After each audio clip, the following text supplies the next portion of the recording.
News with Deborah. I welcome you to this new season, new things for you and for me. So I'm so glad that you're here. You know, when you see me, you see inspiration, something of a good news sort. I'm here to build you, to push you forward. So I was driving yesterday and just this thought came to me, and it was just this line that said, be brave, go ahead and live your reason. And I thought to myself, where does that come from? And I was challenged. Be brave, go ahead and live your reason. You have to be brave to live your purpose. You know, because very often we look, what is this one doing, what's that one doing, and then we are fearful, what are they going to say, if I'm going to do my thing. Go ahead, be brave. And I decided I'm going to be just that, be brave. My sweet condolences to everyone also from the Deborah Pearl Show. Good news to everyone who's lost a loved one. I've lost 2 in the time span of 2 weeks, and it has not been easy. People that are close to me. So I just want to say, I pray that the Holy Spirit will comfort you wherever you are, and don't just be strong. Oh, live every day and feel your feel. Okay, so this is Good News with Deborah Pearl. Make some noise! Woohoo! So here with me, I have a special guest. Wow, none other than Channelle Meyer. Make some noise, girl! Welcome, man. Thank you, Debbie. Let's cheers on Thank Deborah you so Pearl. much. I got some DP Deborah Pearl. Cheers, Debbie. Nice to have you here Thank you. me. I'm so glad to be here finally with you. Finally, because I remembered, I sent you a message a couple of months ago, and I was like, can I please have an interview with you? Yes. And then you said, yes, just let me know. But then I thought, you know what, my show is about good news and celebrating people from the Cape Flats. Oh, yes. And everywhere in Cape Town, South Africa, because when they see Cape Flats, they think gangsterism, drugs, Violence. and there's so much diamonds and pearls coming out of our areas. That's true, Debbie. And then I was waiting for you to do your own thing, and then you came out with something that's your own. I was like, yes, let's do this. But before we do, what did you bring me that's your favorite? Debbie, I was pushing to have my mom's lamingtons here today. She's famous for her chocolate cake and her lamingtons. Really? To die for. Where does she live?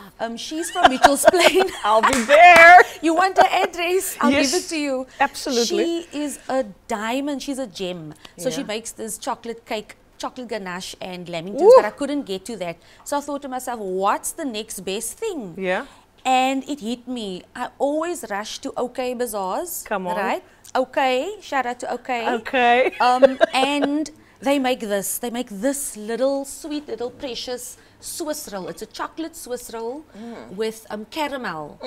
And oh my goodness. Are we going to have some now? Yes. They I'm sell just going single to- slices at Oh, 10 really? Rand 99, and my kids love it. Ooh. We Ooh, are ooh, sweet ooh. tooths, and yeah, it's I'm gonna give really you to one. die for. Just one slice, please, Debs. Yeah, the rest will be mine. I'm Go taking ahead. it. Go ahead. Look Oh, at that. yeah. Let's Okay, we're see digging in.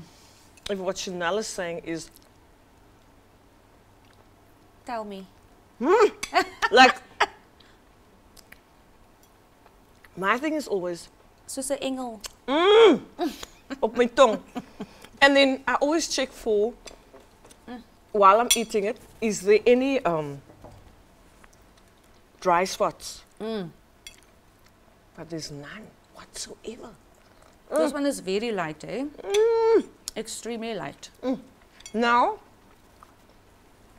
I know you. I know Channelle Meyer.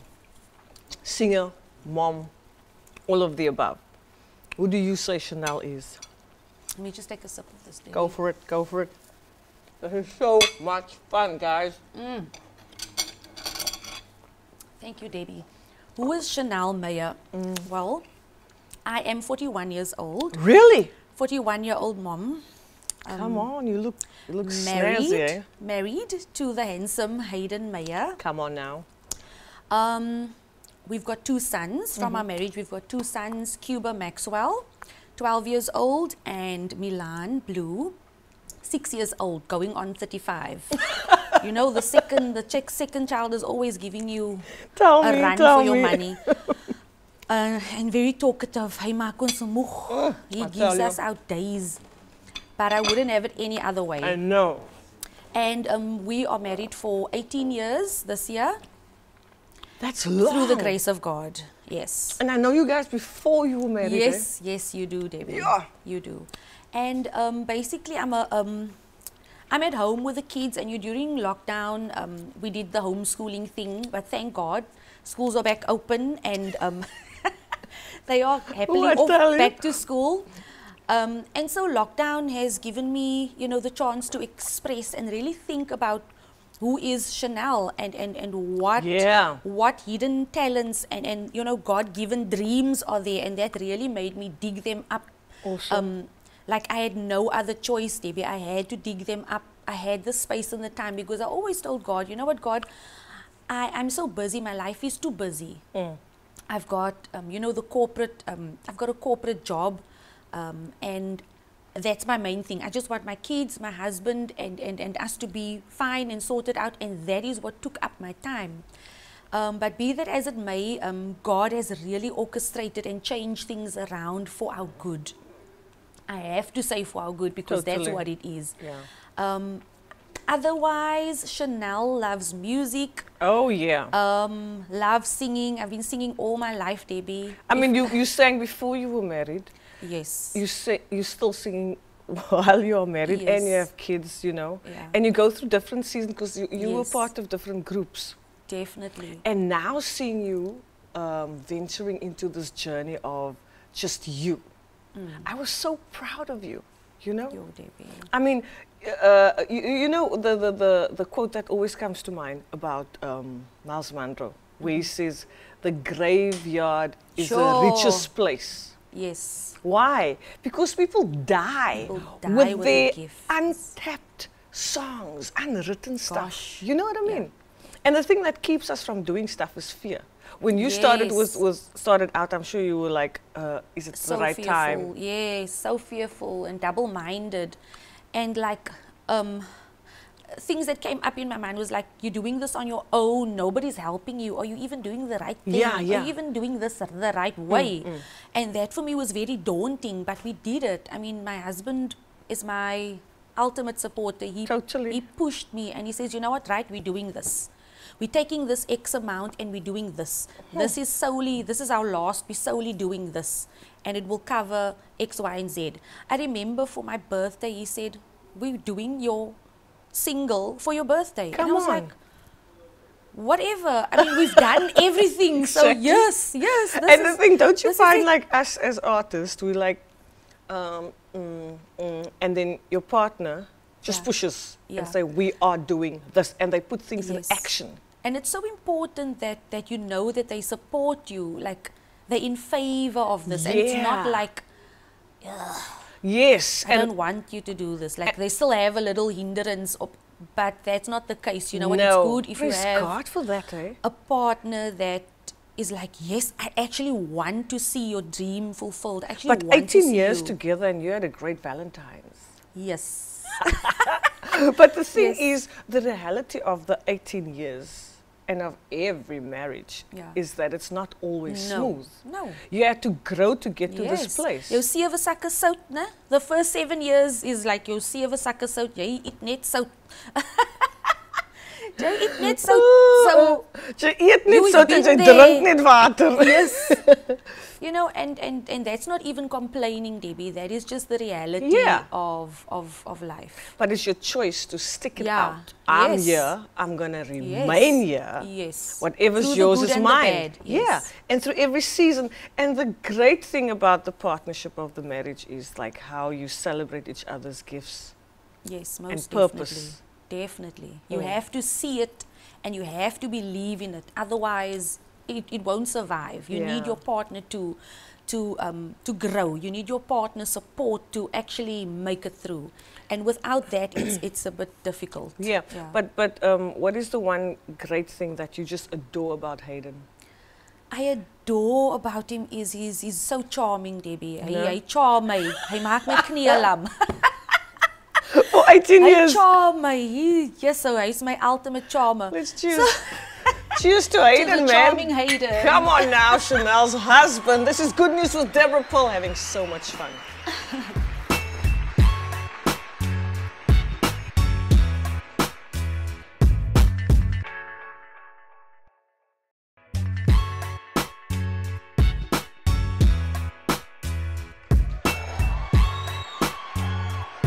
Well, Good News with Deborah Paul, make some noise, and we are back. I'm having such a liquor fat chat with Channelle about this and that, and about different things that we go through life, and you know, our husband, etc., and your music. We're going to chat about that soon. I'm very excited.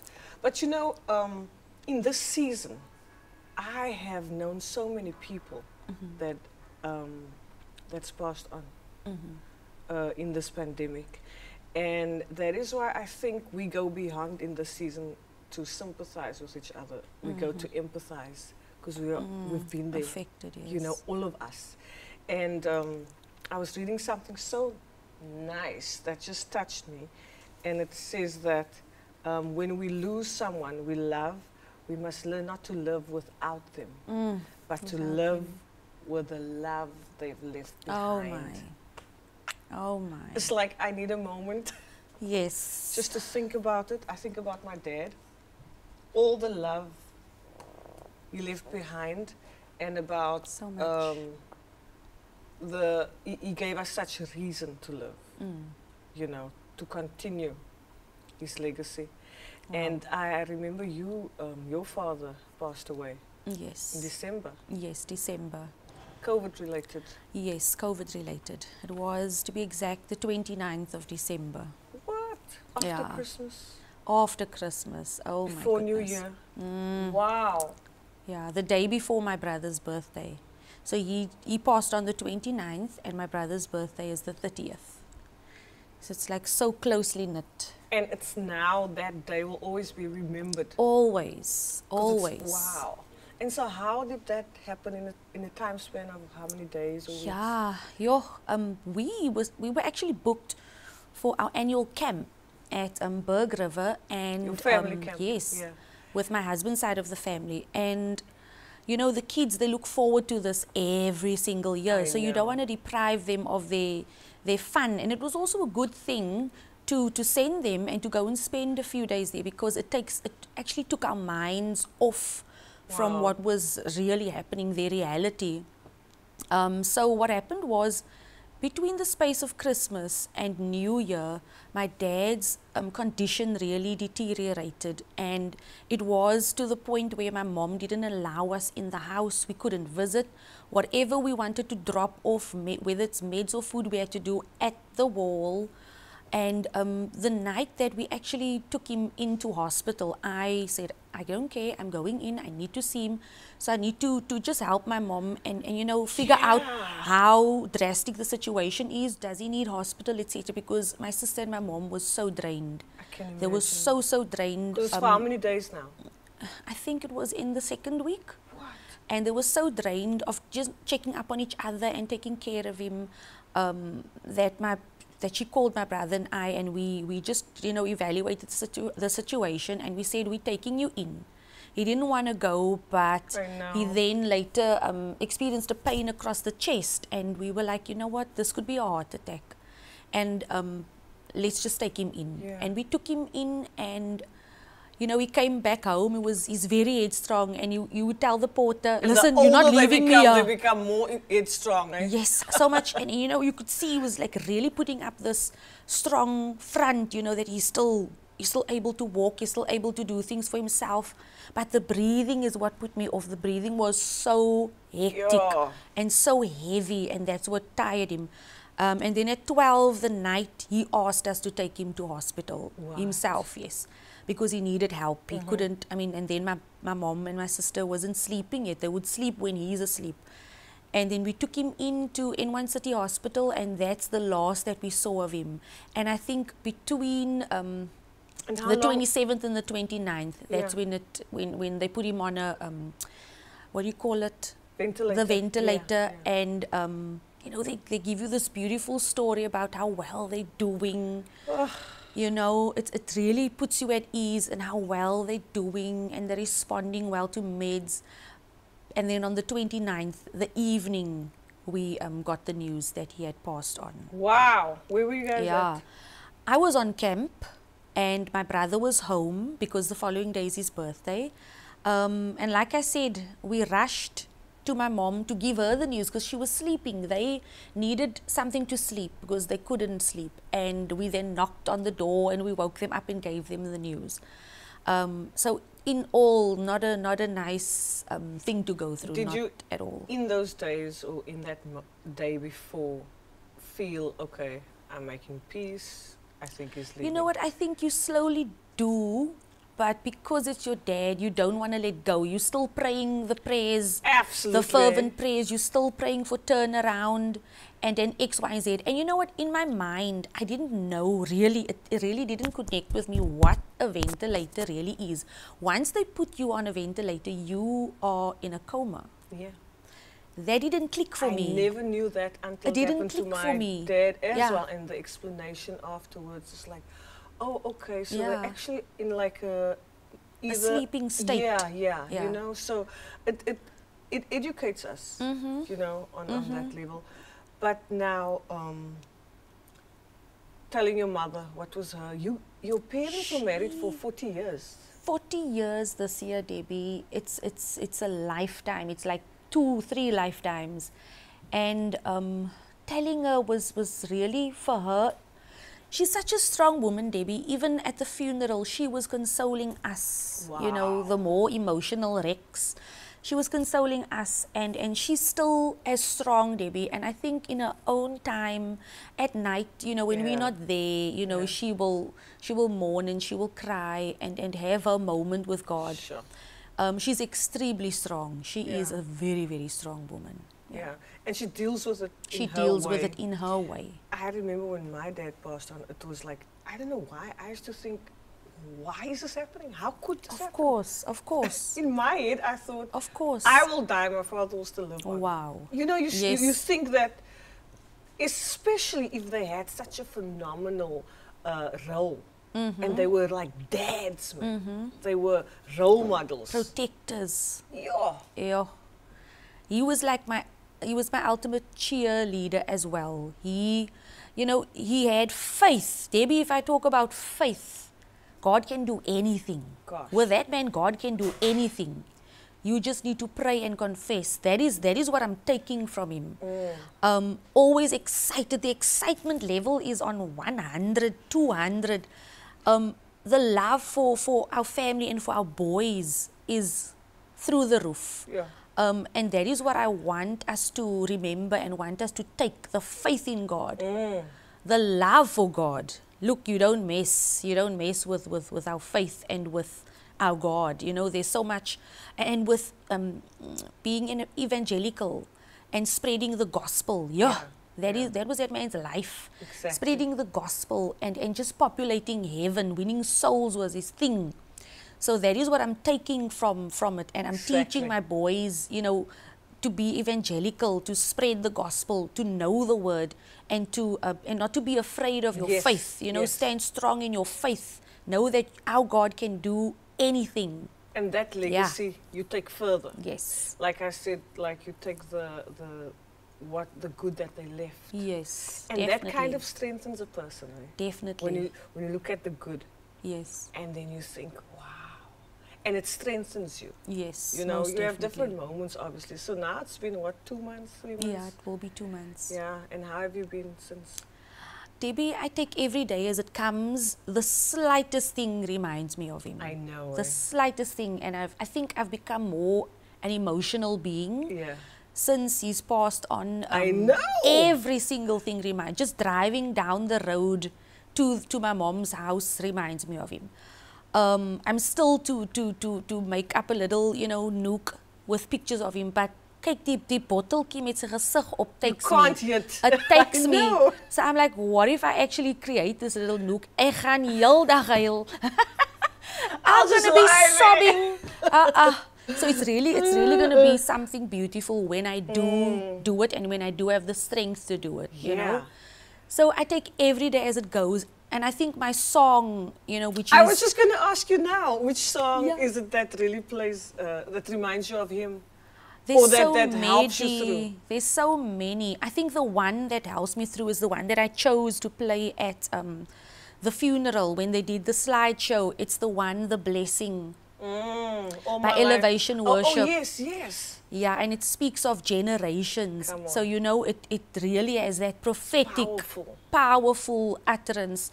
So that the blessing of God goes with you from generation to generation, your family, your children, and their children. Yeah. So that is something that the kids also now identify. They're like, oh, are you thinking? And they understand. They understand. Wow. Yeah. That is awesome. So then out of this, you came now with a song called Smile. Yeah. Death and then Smile. Yeah. Let's stay tuned. This is Good News with Deborah Paul, speaking to Channelle Meyer with some this and that.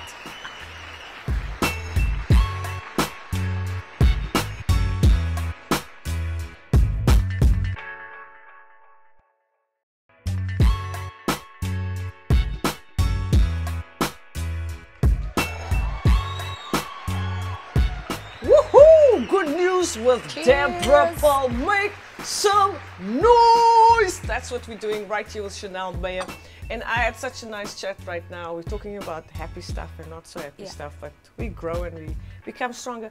I was just thinking when you spoke about a song, you know what my song, you have those days when you like, I need my father now. You know, like, and I want to speak to him now. Because I used to lie on the bed for hours and we'll just talk and he'll tell me about what he's thinking about the sermon and how, and I go to him and I ask him questions about like, what do you think about, so I miss those conversations. But now the song that really, you know that song of Stevie Wonder, I never dreamed you'd leave in summer.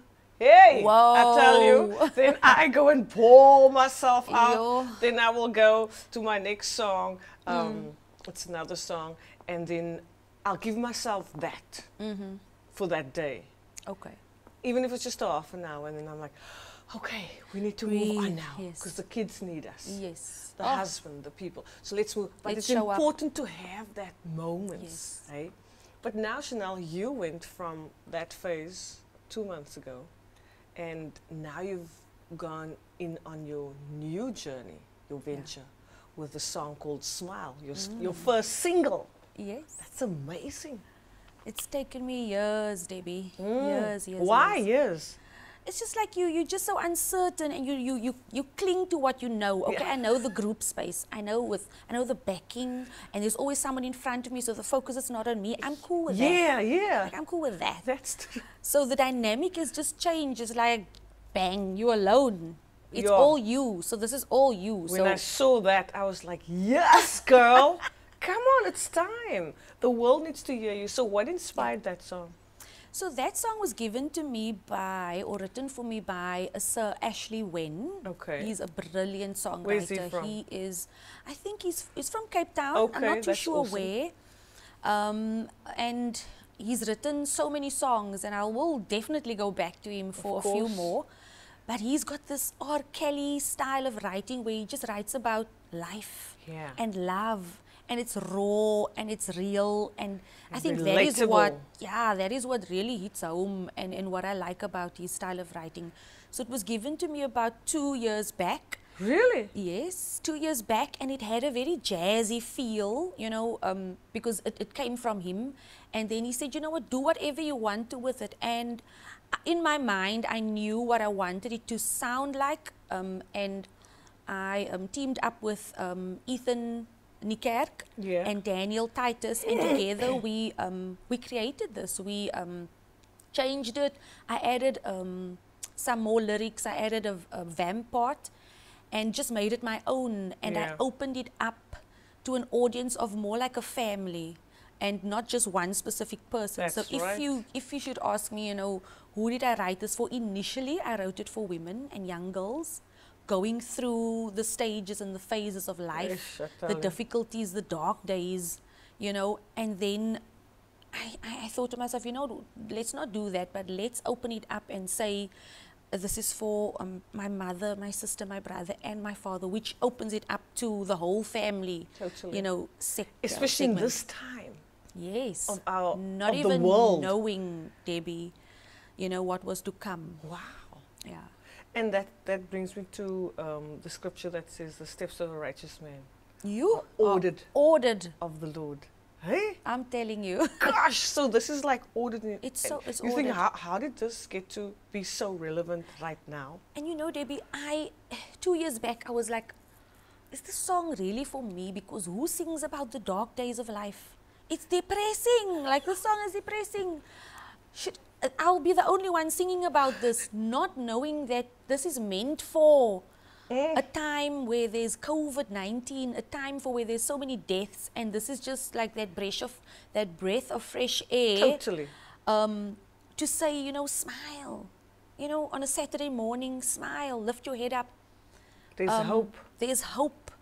God's going to make the sun shine again, you know. You can experience this dark day today, but tomorrow the sun will shine again.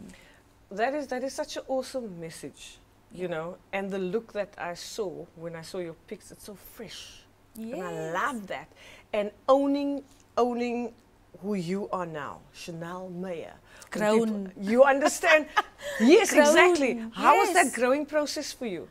It was good, Debbie. I always look back and I think back to my 15 years of worship leading at church, at Petra Life Center.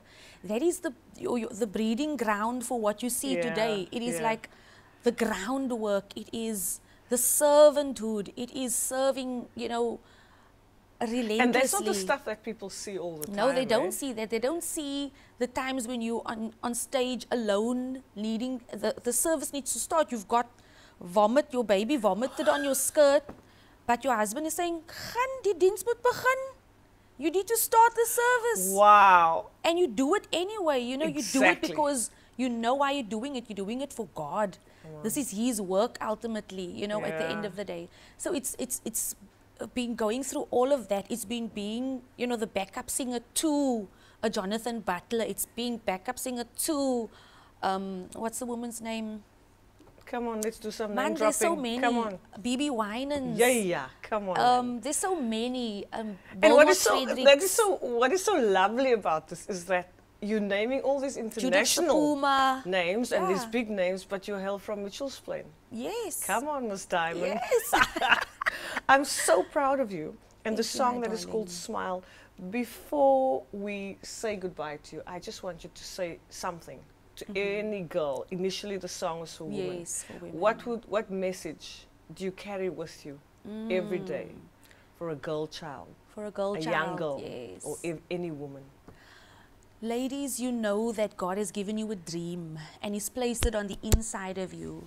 It is up to you to crack open that dream, because remember, there's a shell, there's obstacles, there are opposition, there's people that are against you, people that have spoken bad words that said you will amount to nothing. There's that shell. It's up to you to break that shell and bring out that fragrance, that rose. Come on. Forward, and it's up to you to actually make that rose and crush those petals so that the new fragrance, the fresh fragrance can actually be smelled and inhaled and enjoyed by the world, in fact. on. So it is important that you get beyond that shell, beyond the obstacles and the people and the sayings and the doubts, your own personal doubts in your mind. Get past that and push towards the dream that God has put in your heart. It's up to you to make this a reality. You know, God has given us everything, but He wants you to work towards it. He wants you to put His words in action. Come on. The words in the Bible, He wants you to put it in action. And that is when you will see step by step, like climbing a ladder, not leaps and bounds, step by step, you will achieve that which God has placed on the inside of you, not on the inside of the person next to you, on the inside of you. So that is my message to you. Go for what God has placed on the inside of you, and He will make all things possible. Not just a pretty face, hey? Come on. So just your song. Yeah. Don't you just want to do 2 lines for me, or 3 lines, just for us? Okay. as a teaser, and we can find you on Facebook, Channelle Meyer, and we can find you there on Instagram. Yes. So firstly, you can make contact with me at my email address. Yeah. It is Sher, SHER.Meyer, MEYER01 Okay. @gmail.com. And then also my IG handle is IamSher_Meyer. And on Facebook, you can either connect with me on Channelle Lynn Meyer or on my page, which is all lowercase, Channelle Meyer. Great stuff. Yeah. Awesome stuff. So sing us out just with a cappella, because you've got that voice. You don't need that auto stuff. Okay, cool. But Debbie, you must dance with me, Oh, right. because it's an Okay. upbeat song. Right. Okay. How must I You've do? heard the song, obviously. Of You've got the course, song. of course. Okay, awesomeness.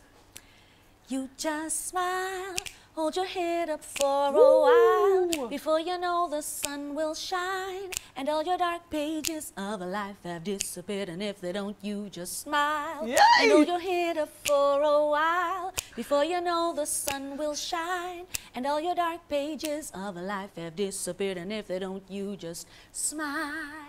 Love it. Good news with Deborah Paul. Make some noise. I see you soon. Peace.